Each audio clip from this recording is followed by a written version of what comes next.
Bonjour, bonsoir, chers frères et sœurs de par le monde, chers parents et concitoyens béninois.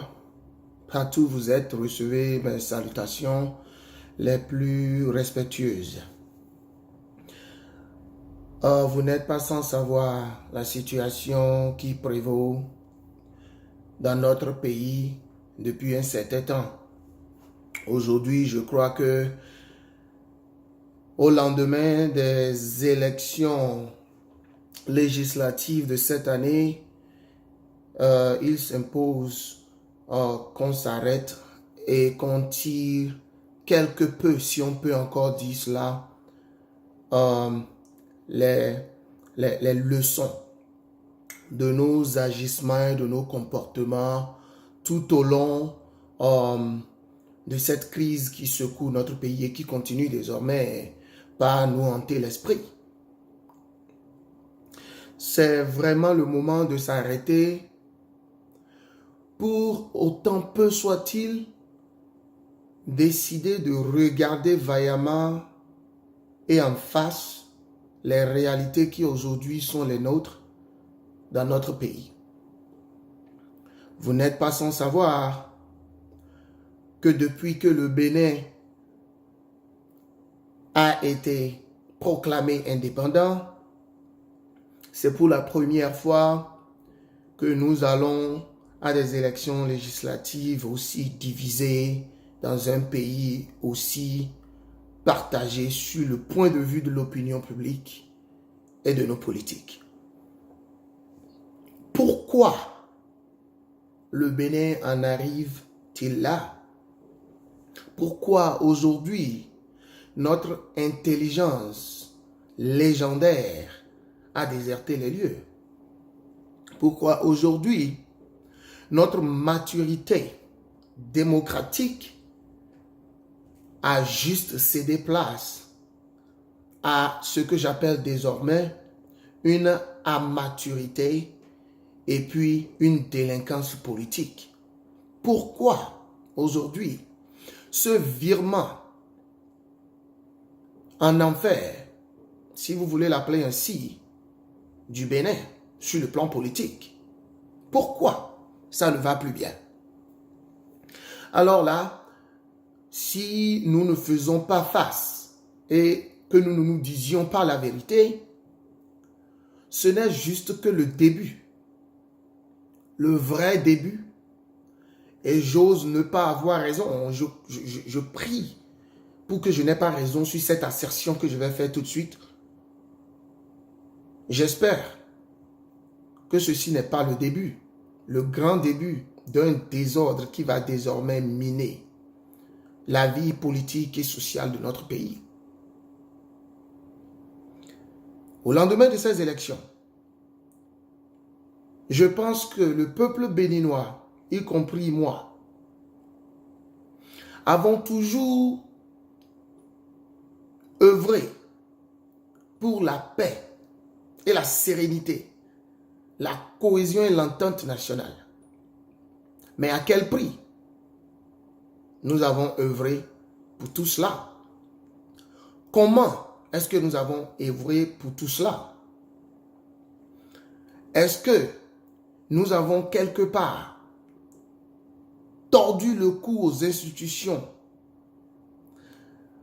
à la loi, pour que la paix règne? Et cette question va se poser à tout un chacun. Ceci peut faire débat et chacun peut donner son point de vue. En ce qui me concerne, je pense que tout au long de notre vie politique et sociale dans notre pays, depuis l'indépendance, nous avons tordu le cou à nos institutions et à nos lois qu'on s'est prescrites nous-mêmes. Nous avons tordu le cou à nos lois qu'on s'est prescrites nous-mêmes pour avoir ce semblant de paix, de sérénité et d'entente nationale. Aujourd'hui, je pense qu'il est temps de faire face et de soit avoir une démocratie en bonne et due forme, si c'est ce qu'il nous faut, ou de ne même pas en avoir carrément. Parce que à qui nous mentons? Ou bien, qu'est-ce qu'on veut prouver à qui en ayant une démocratie qui est minée par la torsion des institutions qui est minée par le non-respect des lois pour qu'on se dise un pays en paix et en cohésion nationale. À quoi ça nous sert? Et c'est ça qui nous amène ici aujourd'hui, selon moi. Je pense que le Béninois que nous sommes, nous avons grandi dans le temps à ne pas comprendre ce que c'est que l'ordre national, le respect des institutions et des lois qu'on s'est prescrites. Aujourd'hui, il nous est presque impossible en tant que Béninois de ne pas vouloir être au-delà, au-dessus de la loi. Nous n'avons aucune notion du respect des biens publics. Nous n'avons aucune notion du respect des autorités. Nous n'avons aucun respect pour nos institutions et nous croyons que en tant qu'acteur politique avéré ou en tant qu'acteur politique reconnu, nous sommes au-delà et au-dessus de la loi. C'est justement ces comportements qui nous amènent là où nous sommes aujourd'hui. Nous avons eu la chance de voyager et cela, c'est une chance inouïe. Aujourd'hui, nous pouvons nous regarder dans les yeux pour comprendre que le respect des institutions et le respect des forces de l'ordre, le respect du bien public est primordial et est la fondation d'une démocratie et d'un développement social dans un pays. Alors, ces biens publics que nous avons consenti tant d'efforts à prêter de l'argent pour construire ou acheter pour la sécurité et le bien-être public, nous passons 1 heure, 2 heures de temps pour détruire ce que nous avons tant consenti d'années à acquérir. Et nous croyons qu'au nom d'une certaine mésentente, une certaine exclusion, cela nous donne le droit ou cela nous donne la force d'aller détruire ce que c'est que le bien public. Je ne suis pas ici, que ceci soit clair, pour prendre parti soit sur l'opposition ou sur la mouvance. Ce n'est pas mon objectif. Mon objectif ici, c'est de tirer les conclusions de ce qui nous arrive et sonner sur la clochette d'alarme pour dire à nous tous que ce qui nous guette, ce n'est pas ce que nous croyons. Ce qui nous guette aujourd'hui, c'est une destruction totale des tissus de notre société. Je veux rappeler ici que nous avons eu la chance de voyager, nous qui vous parlions aujourd'hui. Et dans le pays où nous vivons aujourd'hui, qui a une démocratie vieille de plus de 200 ans, s'en prendre à un bien public pour une quelconque raison est sévèrement puni par la loi. Pour une quelconque raison. Détruire, s'attaquer à un édifice public est sévèrement puni par la loi, sans compter avec les risques que vous prenez, des risques même qui peuvent aller jusqu'à la mort en essayant de détruire un édifice public. Vous n'êtes pas sans savoir qu'aux États-Unis, par exemple, faire un coup de bec avec un policier dans la rue peut vous coûter votre vie. Un coup de bec avec un policier dans la rue peut vous coûter votre vie. Et puis cela, c'est dans une démocratie vieille de plus de 200 ans que cela se passe. Ça veut dire quoi? Ça veut dire que, quel que soit votre mécontentement, quel que soit votre désaccord, cela ne vous donne aucunement le droit ou la force de brûler les urnes ou les bulletins, de détruire les équipements de la police nationale, de brûler des mairies ou quoi que ce soit. Essayant cela, vous vous exposez alors à la réplique des forces de l'ordre qui pourrait finir dans un bain de sang, comme on l'a vu la dernière fois. Les gens viennent à la télé aujourd'hui sur des groupes WhatsApp, sur Facebook, et puis Ils postent des photos d'un Bénin en feu.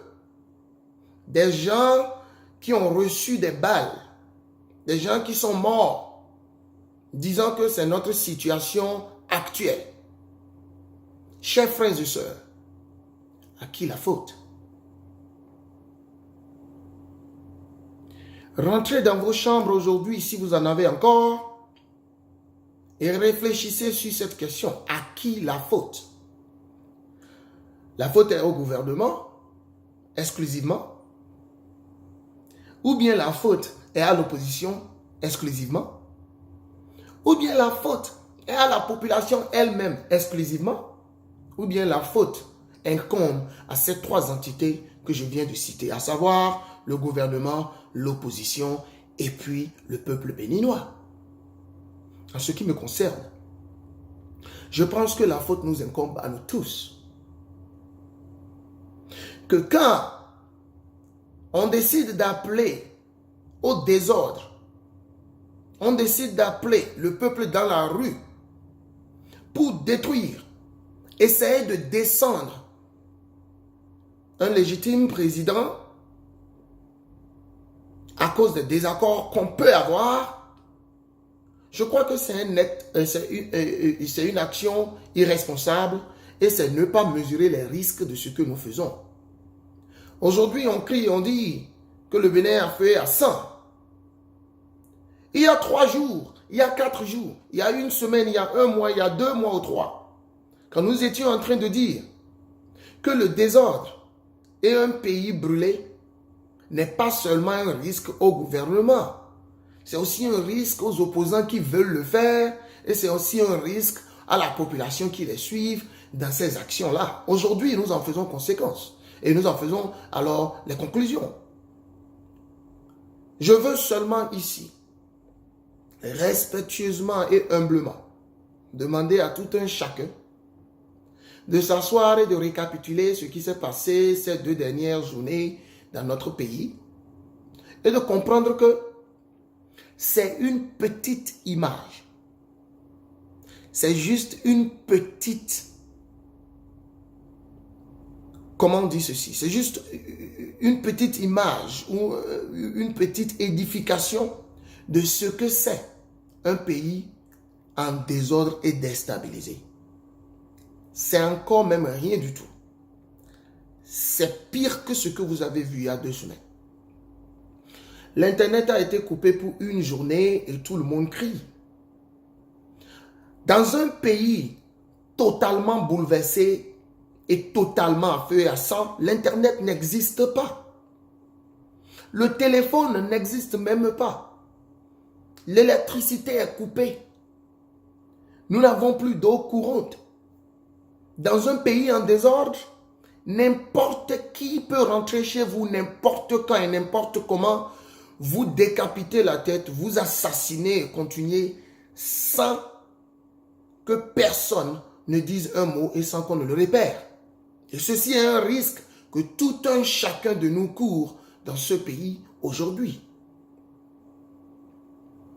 Ceux qui appellent au soulèvement du peuple et à un bras de fer avec les institutions et les forces de l'ordre sont en train de gravement miner la paix sociale dans notre pays. Encore que tous ceux qui sont aujourd'hui en train de soulever ce peuple ont fait leur preuve. Et nous avons vu. Moi, comme je le dis, je ne suis pas venu pour prendre parti. Je suis venu pour éclairer la lanterne de ceux qui pensent qu'ils ont tout compris. Je ne me tasque pas d'avoir tout compris. Je pense, je crois qu'aujourd'hui, je peux donner mon point de vue sur ce qui se passe chez nous, juste parce que nous avons eu la chance de voyager, nous avons vu comment ça se passe chez les autres. Pour une quelconque raison, aujourd'hui, moi, en tant qu'individu, je ne peux me lever pour aller forcer l'entrée au Sénat des États-Unis, par exemple, ou aller m'opposer à des forces de l'ordre sur un lieu de vote, par exemple. Aller à un lieu de vote et brûler le matériel à cause d'un quelconque mécontentement, ce n'est pas possible aujourd'hui là où je suis et là où je vis. Sinon que je m'expose à de graves conséquences. Je m'expose peut-être à la mort. Mais chez nous, nous voulons que les forces de l'ordre et que le gouvernement en place ferme les yeux et accepte cela. Et c'est cela qui serait pour nous un signe de respect du peuple, qui serait pour nous une bonne gouvernance. Alors là, il faut choisir ce que nous voulons. Soit nous voulons une démocratie pure et simple, soit nous voulons une dictature simple. Et la dictature simple, ne croyez pas que c'est le gouvernement ou les gouvernements qui commencent. C'est avec la complicité des opposants et des peuples que cela se fait. Aujourd'hui, si les peuples pensent que faire un bras de fer avec les forces de l'ordre, brûler les urnes, brûler les institutions ou se battre, lancer des pierres, tirer sur des policiers pour n'importe quelle raison est ce qu'il faut faire, alors là, attendons-nous à ce que les policiers répliquent ou à ce que le gouvernement tire et réplique pour protéger les biens publics et les institutions. Si ceux qui nous poussent et nous incitent à la violence ne vous expliquent pas que c'est 50-50, 50% de chances que chacun prend en sortant dehors pour aller s'opposer à une institution en marche ou à des lois en marche, alors là, ils vous ont menti. Si vous sortez dans les rues et vous ne respectez pas la quiétude nationale, que vous ne respectez pas les biens publics et que vous vous en prenez violemment à des biens publics, vous allez alors faire face à une réplique de ceux qui sont mandatés par nous-mêmes pour les contrôler et les sécuriser, qui ne sont personne d'autre que nos policiers. Alors ne venons pas aujourd'hui courir et crier et faire appel aux sapeurs-pompiers parce que nous avons nous-mêmes, avec nos propres mains, brûlé notre maison. Et c'est ce que je veux que tout un chacun comprenne aujourd'hui. Que quel que soit ce qui se passe, la violence n'est pas la réponse. L'intelligence, la politique, c'est ce qu'il faut utiliser. Le dialogue, le consensus doit être trouvé à tous les prix. Un bras de fer n'a jamais aidé un pays. Un bras de fer entre le peuple, l'opposition et le gouvernement n'a jamais aidé un pays. Donc quand moi je vois des autorités avérées de chez nous appeler à la violence, appeler au soulèvement national, je pense qu'ils ne valent même pas la peine. Regardez autour de nous, et je ne vais pas nommer des pays qui ont commencé leur instabilité depuis les années 2000. Des pays très prospères. Aujourd'hui, nous sommes en 2019. À peu près 20 ans après, ces pays-là sont encore instables. Chers frères et sœurs, chers politiciens, nous nous amusons avec le feu. Ceci est réel. Quand on vient sur les réseaux sociaux et on incite à la violence, on explique pourquoi il faut descendre celui qui est au pouvoir. On explique pourquoi il faut, contre vents et marées, avec n'importe quel moyen, reprendre le dessus. Où on va soi-même jusqu'à se donner un théâtre sur la place publique, défiant les préserveurs et les forces de l'ordre. Je pense que il faut qu'on fasse très attention. Ce qui vient de nous arriver, et comme je le répète encore, je ne veux pas être cet oiseau de mauvais augure. Ce qui nous est arrivé, j'espère vraiment que ce n'est pas le début. de ce qui nous guette. Et je veux croire ici que tout un chacun, nous avons vu ce qu'un pays déstabilisé en feu peut ressembler. À quoi ça peut ressembler un pays déstabilisé en feu? Je crois que nous avons goûté à ça, à ce point-là. Et aujourd'hui, je crois qu'on doit décider si on veut totalement balancer dans le désordre et la violence ou si on veut retourner pour avoir une vie paisible et une vie de cohésion dans notre pays. Je crois que ici, la décision est toute faite. Moi, personnellement, je n'étais pas au pays hier. Je n'y suis pas actuellement. Et l'Internet coupé au pays, ou bien les coups de feu tirés, ou bien les risques de mort que vous avez vécu il y a 2 jours, je ne l'ai pas vécu. Donc, en réalité, vous comprenez mieux que moi que retourner à un dialogue et à une cohésion nationale est très important. Donc, je vous exhorte à laisser tomber toutes ces attitudes, ces agissements irresponsables et à retourner à l'ordre public. Si qui que ce soit croit que n'importe où et dans n'importe quel pays dans ce monde, le président en exercice va se laisser faire par n'importe qui, n'importe quand et n'importe comment, il se trompe largement. Et ceux qui nous incitent aujourd'hui à la violence étaient présidents hier. Et ils n'allaient jamais, et ils n'ont jamais accepté que quelqu'un d'autre leur dicte quand ils vont partir et comment ils vont partir. Donc, si nous croyons, ou bien ces politiciens-là croient, que le gouvernement en exercice aujourd'hui va juste quitter la marina pour leur donner la place, ils se trompent largement. Et ils le savent. Ils mettent nos vies en danger, ils mettent la vie des pauvres populations qui comprennent presque rien dans cette histoire en danger. Il y aura forcément une réaction à toute action. Donc, chers peuples et chers frères, retournons à la maison. Si vous voulez voter, sortez et votez. Si vous ne voulez pas, restez chez vous. Boycotter le vote ne veut pas dire aller brûler le matériel électoral, ne veut pas dire aller brûler l'équipement et le matériel policier, ne veut pas dire s'en prendre aux forces de l'ordre, ne veut pas dire empêcher celui qui veut aller voter d'aller voter.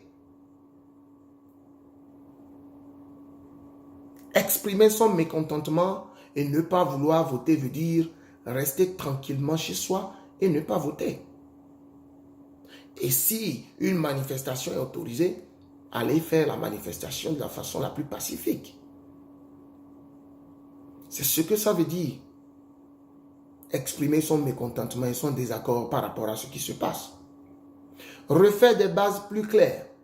Resserrer nos lignes et aller en rang serré pour essayer de descendre celui que nous appelons aujourd'hui le dictateur. C'est ce qu'il faut faire. Ce n'est pas ouvrir la porte à un désordre et à une violence qu'on ne peut pas contrôler. À qui aujourd'hui le désordre et la violence nationale va profiter? Vous croyez que ça va profiter au peuple béninois que nous sommes? Non. Vous croyez peut-être que ça va bénéficier l'opposition? Non. Moi, je pense qu'un désordre ou une violence actuellement dans un pays, dans notre pays par exemple, ne va profiter qu'au gouvernement. Parce que jusqu'à ce que des élections claires et nettes et validées et en forme ne soient tenues, le gouvernement en place y restera jusqu'à ce jour. Si ça nous prend 10 ans pour faire des élections en forme, je pense que ce gouvernement restera là pour 10 ans encore, sans élection. Parce que nous avons décidé aujourd'hui de brûler le pays, et nous avons décidé de ne pas suivre l'ordre national ou nos institutions ou nos lois. Nous ouvrons la porte à ce gouvernement de l'utiliser et de rester au pouvoir jusqu'à ce qu'il puisse organiser des élections claires pour peut-être sortir du pouvoir. Et vous n'êtes pas sans savoir que quand ce cirque-là commence, on compte rapidement 10 ans, 15 ans avant de s'en remettre. Si vous n'avez pas pu vivre 3 ans, 5 ans avec ce gouvernement, je veux vous voir vivre 10 ans avec ce gouvernement sans loi, sans justice et dans la violence. Chers frères, on peut faire des erreurs. Mais il est très important de tirer les leçons de nos erreurs et de nous ressaisir le plus rapidement possible. Descendre le gouvernement actuel, peut-être. Mais le fait de cette façon-là est très dangereuse et sera très coûteuse. Chers frères, comme le dit quelqu'un, à bon entendeur, salut.